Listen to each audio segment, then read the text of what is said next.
Devenir meilleur apprenti de France en électrotechnique, c'est le défi que s'est lancé Romain Ginaud, actuellement élève en terminale bac pro au CFA Loire et apprenti chez Enedis, ex-ERDF, à Montbrison. Et pour une satisfaction personnelle. Vu que j'ai déjà un bac en ressources humaines, dans les matières générales, en fait, je passe pas le bac à la fin de l'année. Donc du coup, je me suis dit, autant en profiter pour préparer un concours. En termes de temps passé, il a quand même fait, je dirais, 5 ou 6 séances de préparation avant. Alors sur des séances minimum de 4 heures, voire des séances de 8 heures.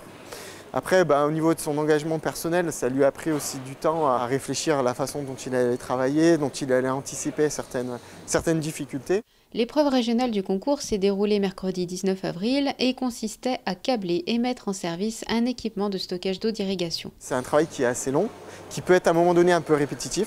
C'est beaucoup d'organisation.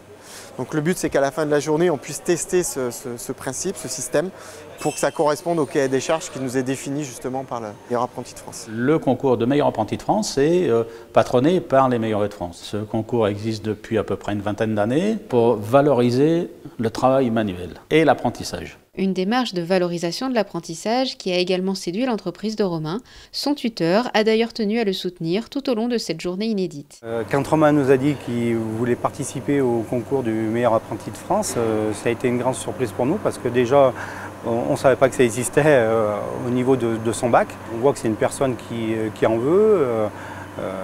C'est très bien pour l'entreprise aussi, ça valorise et le CFA et l'entreprise. Alors ce qui compte déjà, c'est d'être très minutieux. Patient aussi, être aussi très efficient dans le câblage, parce que l'épreuve dure 8 heures et il faut être très rapide. Ça demande beaucoup de concentration.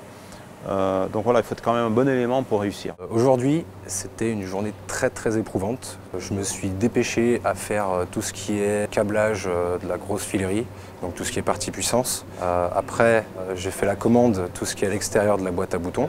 Et après, j'ai câblé donc du coup l'intérieur de la boîte à boutons. J'ai fait de mon mieux pour que mon câblage soit le plus esthétique possible. J'avais pas vraiment d'objectif en termes de temps, j'ai juste fait au plus vite.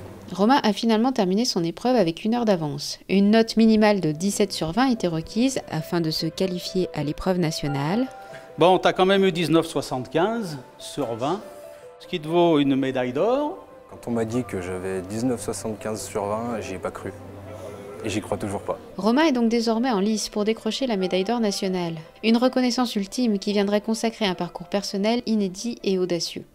Quand on est médaille d'or nationale, on peut le mettre sur son CV. Ça veut dire qu'on a déjà un niveau important dans la pratique de son métier. J'espère que mon entreprise d'accueil va m'embaucher. L'embauche de Romain en CDI est effectivement prévue, mais le jeune homme se laisse le temps de réfléchir à une poursuite d'études possible en BTS, toujours dans l'électrotechnique et en apprentissage au CFA Loire.